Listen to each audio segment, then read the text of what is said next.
जम्मू काश्मीरमधील हॉटेल मालक, टूल आणि ट्रॅव्हलर्स ऑपरेटर्सना प्रवाशांकडून कॅन्सलेशन चार्जेस न घेण्याच्या सूचना जम्मू काश्मीर सरकारनं दिला आदेश। शौर्य चक्र मिळालेल्या मुदस्सिर शेख यांची आई शमीमा बेगम यांना पाकिस्तानात नेण्यासाठी त्यांच्या उरी येथील घरातून नेण्यात आल्याचा दावा। सरकारने या निर्णयाचा फेरविचार केला पाहिजे, मेहबूब मुफ्तींचा मागणी।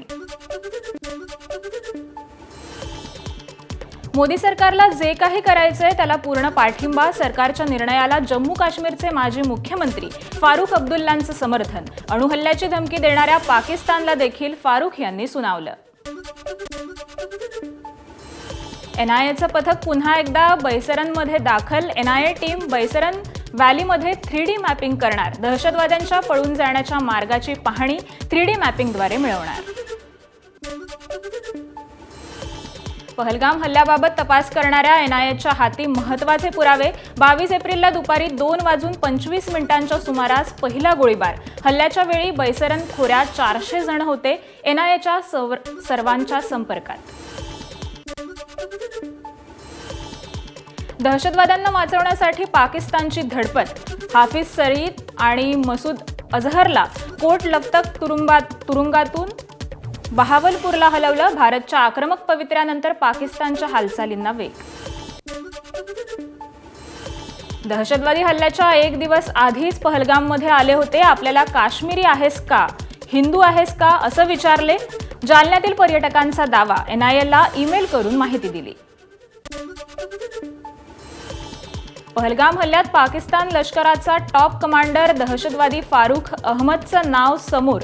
फारुखने ओव्हरग्राऊंड वर्कर्सच्या नेटवर्क दहशतवादी हल्ला घडवून आणण्यास मदत केली। तपास यंत्रणातील सूत्रांची माहिती।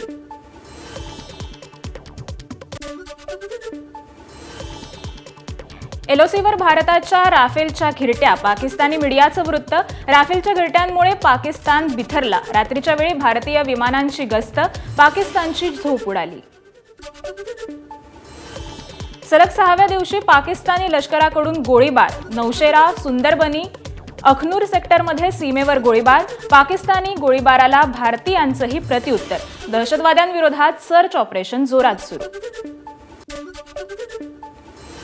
पाकिस्तानकडून एलओसीसह आता आंतरराष्ट्रीय सीमेवर देखील गोळीबार। पहिले 5 दिवस सुरू होता एलओसीवर गोळीबार। त्यानंतर काल रात्री पाकिस्तानकडून आंतरराष्ट्रीय सीमेवर देखील जोरदार गोळीबार। वृत्तसंस्था एनआयएची माहिती।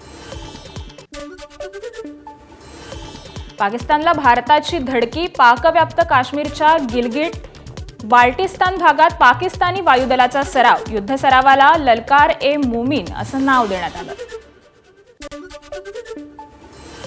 पाकिस्तानला भारताची धडकी। मध्यरात्री 2 वाजता पाकिस्ताननं घेतली पत्रकार परिषद। भारत आक्रमक कारवाईच्या विचारात असल्यानं पाकिस्तानची झोप उडाली। पहलगाम हल्ल्यानंतर भारताच्या प्रत्युत्तराची पाकिस्तानला भीती। पुढील 24 ते 36 तासात भारत हल्ला करू शकतो। पाकिस्तानचे सूचना मंत्री अताहुल्ला तरार यांचं मोठं विधान। पाकिस्तानी संसदेत देखील भारताच्या संभाव्य कारवाईची भीती। भारत आक्रमक कारवाई करण्याचा विचार करत आहे। पाकिस्तानचे उपपंतप्रधान इशाक दार यांचं विधान। ईट का जवाब पत्थर से देण्याची पाकिस्तानी संसदेत वल्गना करण्यात आली। भारतीय सैन्य जे काही करेल ते भयावह असेल। मेजर जनरल अनिल बाम यांची एबीपी माझाला प्रतिक्रिया। जे काही होईल ते सर्जिकल आणि एअर स्ट्राईकच्या पुढचं असेल, अनिल बाम यांचं विधान। ब्रिटनच्या संसदेत देखील पहलगाम हल्ल्याचा निषेध। भारताला पाठिंबा देण्याबाबत काही खासदारांकडून मत व्यक्त। यावेळी दोन्ही देशांनी शांतता राखावी, ब्रिटनचे पाकिस्तान आणि भारताला आवाहन। हल्ला झाल्यावर 24 तासात पाकिस्तानला धडा शिकवायला हवा होता। संजय राऊतांची पहलगाम हल्ल्यावर प्रतिक्रिया। प्रत्युत्तर देण्यासाठी राजकीय इच्छाशक्तीची गरज असल्याचं देखील वक्तव्य। देशाच्या सुरक्षेसंदर्भात वारंवार चुका। कारवाई करायचीच असेल तर सगळ्यात आधी केंद्रीय गृहमंत्री अमित शहांचा राजीनामा घ्या, संजय राऊतांची मागणी। पहलगाम दहशतवादी हल्ला हा देशावरचा हल्ला। यामध्ये धर्म, जातपात, भाषा आणण्याची गरज नाही। शरद पवारांची प्रतिक्रिया। याबाबत पंतप्रधान ज्या उपाययोजना करतील त्याला आमचं पूर्ण सहकार्य असेल, अशी ही प्रतिक्रिया। दहशतवाद्यांनी धर्म विचारून हत्या केली नाही असा दावा करणाऱ्या नेत्यांमुळेच देशात 70 वर्ष दहशतवाद पोसला गेला. शंकराचार्य प्रज्ञानंद सरस्वती महाराज यांचा शरद पवार आणि विजय वडेट्टीवारांवर नाव न घेता हल्लाबोल. पहलगाम दहशतवादी हल्ल्याबाबत काँग्रेस नेत्यांसाठी मार्गदर्शक तत्व. सर्व पदाधिकाऱ्यांनी भान राखून बोलावं. नियमांचं उल्लंघन केल्यास शिस्तभंगाची कारवाई केली जाईल. के.सी. वेणुगोपाल यांचा इशारा. ज्यांच्यावर गोळीबार झाला त्यांचे कुटुंबीय प्रत्यक्ष साक्षीदार आहेत, त्यामुळे मृतांच्या कुटुंबियांवर विश्वास ठेवलाच पाहिजे.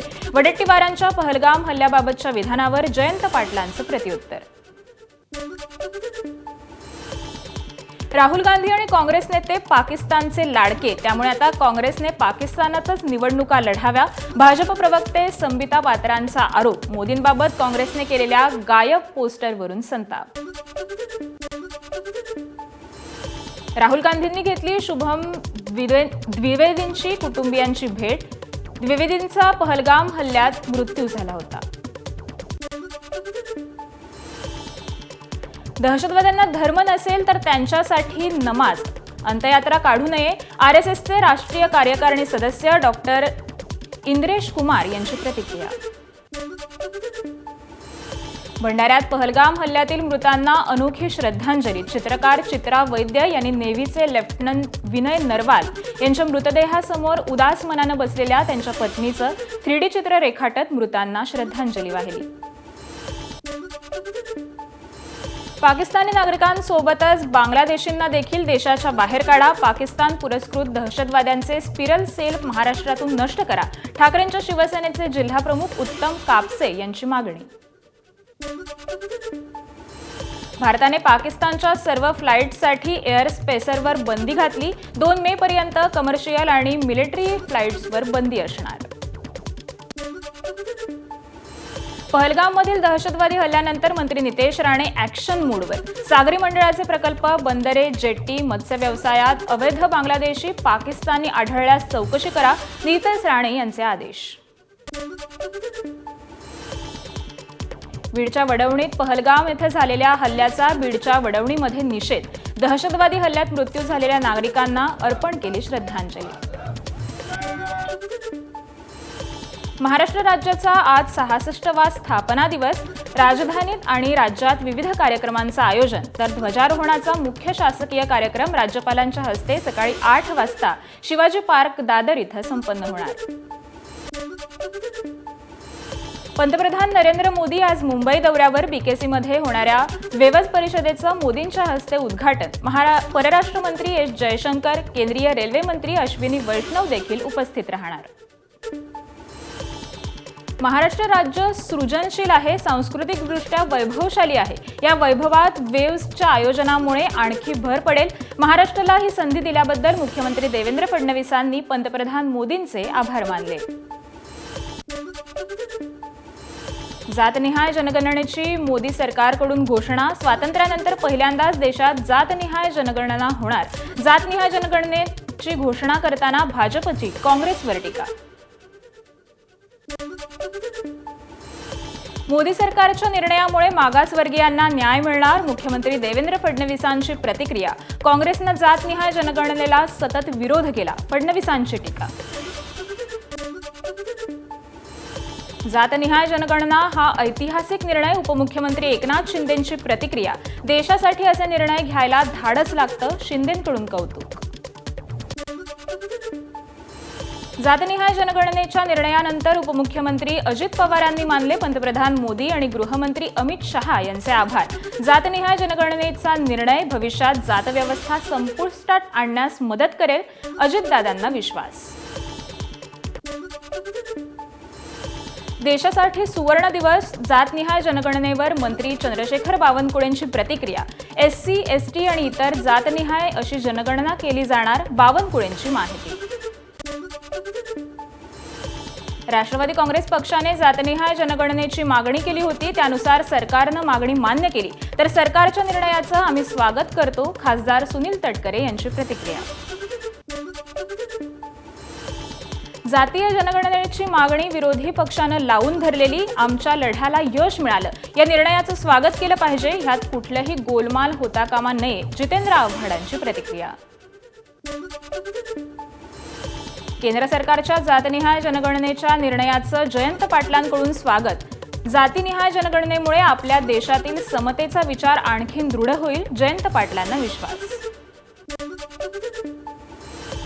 जातीनिहाय जनगणनेची घोषणा आश्वासनांपुरती न करता तारखा जाहीर करा. बिहार निवडणुकीच्या पार्श्वभूमीवर जनगणनेची प्रक्रिया पारदर्शक करण्याची आवश्यकता, सुषमा अंधारे यांची मागणी. जितकी भागीदारी तितकी हिस्सेदारी या म्हणीप्रमाणे ज्या जातीची संख्या जास्त त्यांना त्याप्रमाणे कायदा. या निर्णयामुळे समाजात समता आणि विकासाला चालना मिळेल, विनोद पाटलांची प्रतिक्रिया.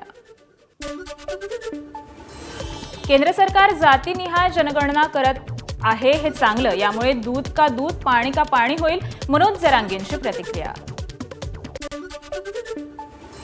बीडमध्ये समता परिषदेच्या कार्यकर्त्यांनी फटाके फोडून केलं केंद्र सरकारच्या जातनिहाय जनगणनेच्या निर्णयाचं स्वागत. समता परिषदेच्या मागणीला यश आल्यानं आनंदोत्सव साजरा. वर्षानुवर्षांच्या लढ्याला यश, जातनिहाय जनगणनेच्या निर्णयावर छगन भुजबळांची प्रतिक्रिया. पंतप्रधान नरेंद्र मोदींचेही आभार मानले. काँग्रेसने जनगणनेला कायम विरोध केला असे म्हणणाऱ्यांनी 2011 साली काँग्रेस सरकारनं काय केलं होतं याचा विसर पडला काय, पृथ्वीराज चव्हाणांचा सवाल. तर काँग्रेसच्या प्रत्येक घोषणेत जनगणनेचा उल्लेख होता, चव्हाणांचं वक्तव्य. जातनिहाय जनगणनेच्या निर्णयाचं माजी खासदार हरिभाऊ राठोडांनी केलं स्वागत. आरक्षणाचा तिढा सुटणार असून वाद संपुष्टात येतील, राठोडांची मागणी. ओबीसी नेते लक्ष्मण हाकेंनी केलं केंद्र सरकारच्या निर्णयाचं स्वागत. केंद्रानं उशिरा निर्णय जरी घेतला असला तरी ओबीसींना सुखद धक्का असल्याची हाकेंची प्रतिक्रिया. राष्ट्रीय ओबीसी महासंघ अनेक वर्षांपासून मागणी करत होता, ती मागणी पूर्ण झाली. केंद्र सरकारच्या निर्णयावर बबनराव तायवाडेंची प्रतिक्रिया. चंद्रपूरमध्ये ओबीसींकडून केंद्र सरकारच्या जातनिहाय जनगणनेचं जोरदार स्वागत. फटाके फोडून व्यक्त केला आनंद. मुख्यमंत्री देवेंद्र फडणवीस यांचा वर्षा बंगल्यावर गृहप्रवेश. गृहप्रवेशापूर्वी पूजाही केली. राज ठाकरे आणि उद्धव ठाकरेंनी एकत्र यावं. सेना भवनाबाहेर शिवसैनिकांनी हातात पोस्टर घेत केली मागणी. ठाकरे नावाची दहशत अबाधित राखण्यासाठी दोघांनी एकत्र येण्याची गरज असल्याची कार्यकर्त्यांची भावना. उपमुख्यमंत्री एकनाथ शिंदे साताऱ्याच्या दरेगावात धार्मिक कामासाठी दरेगावात आले असल्याची प्राथमिक माहिती. महाराष्ट्रात खंडणीखोरांना राजाश्रय मिळतोय, त्यामुळे एकही मोठा उद्योग महाराष्ट्रात येत नाही, माजी मुख्यमंत्री पृथ्वीराज चव्हाण यांचं वक्तव्य. जलसंपदा मंत्री राधाकृष्ण विखे पाटील यांच्या अडचणीत वाढ. प्रवरा साखर कारखान्यात 9 कोटी रुपयांचा अपहार झाल्याचा आरोप. विखे पाटील आणि अण्णासाहेब म्हस्केंसह 54 जणांवर फसवणुकीचा गुन्हा दाखल. 10,000 शेतकऱ्यांच्या नावाने बोगस कर्ज आणि कर्जमाफी. राधाकृष्ण विखे पाटलांची मंत्रिमंडळातून हकालपट्टी करा, संजय राऊतांची मागणी. स्वच्छ कारभार, पारदर्शक कारभाराचं काय झालं, राऊतांचा फडणवीसांना सवाल. राधाकृष्ण विखे पाटलांचा राजीनामा घ्या, राष्ट्रवादीचे खासदार निलेश लंकेंची प्रतिक्रिया. शेतकऱ्यांना फसवणाऱ्यांचा राजीनामा घ्यायलाच हवा, लंकेंचं वक्तव्य. अदिती तटकरेंना 1 दिवसासाठी ध्वजारोहणाचा मान देण्यापेक्षा कायमस्वरूपी हा मान द्यावा, भाजप नेते पंडित पाटील यांचं वक्तव्य. तर रायगडला कायमस्वरूपी पालकमंत्रीपद मिळालंच पाहिजे, पाटील यांची मागणी. आमदार धनंजय मुंडे यांच्या हस्ते परळी तहसील कार्यालयात होणार ध्वजारोहण. तहसील प्रशासनाकडून ध्वजारोहणाची तयारी पूर्ण. शिर्डीमधील राष्ट्रवादीच्या मंगल कलश यात्रेत चोरट्यांचा डल्ला. माजी आमदारांसह कार्यकर्त्यांच्या खिशातून पैसे चोरीला गेल्याची माहिती. माजी आमदार लहू कानडे यांच्या तक्रारीनंतर अज्ञातांविरोधात गुन्हा दाखल. धाराशिवचे पालकमंत्री प्रताप सरनाईक आणि तानाजी सावंत यांच्या पुन्हा बिनसल्याची चर्चा. शिवसेना जिल्हाध्यक्षांच्या बॅनरवर सावंतांना पुन्हा स्थान न दिल्यानं चर्चांना उधाण.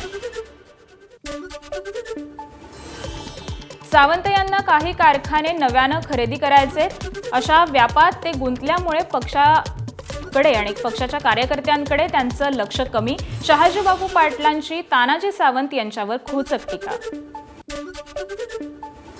रायगडच्या पालकमंत्री पदासंदर्भात राष्ट्रवादी पक्षानं युती धर्माचं पालन करत कायम संयमाची भूमिका घेतली. राष्ट्रवादीचे प्रवक्ते आनंद परांजपे यांची प्रतिक्रिया. तर महेंद्र दळवी यांच्यावर राष्ट्रद्रोहाचा गुन्हा दाखल करण्याचीही परांजपे यांची मागणी. एबीपी माझा, उघडा डोळे बघा नीट.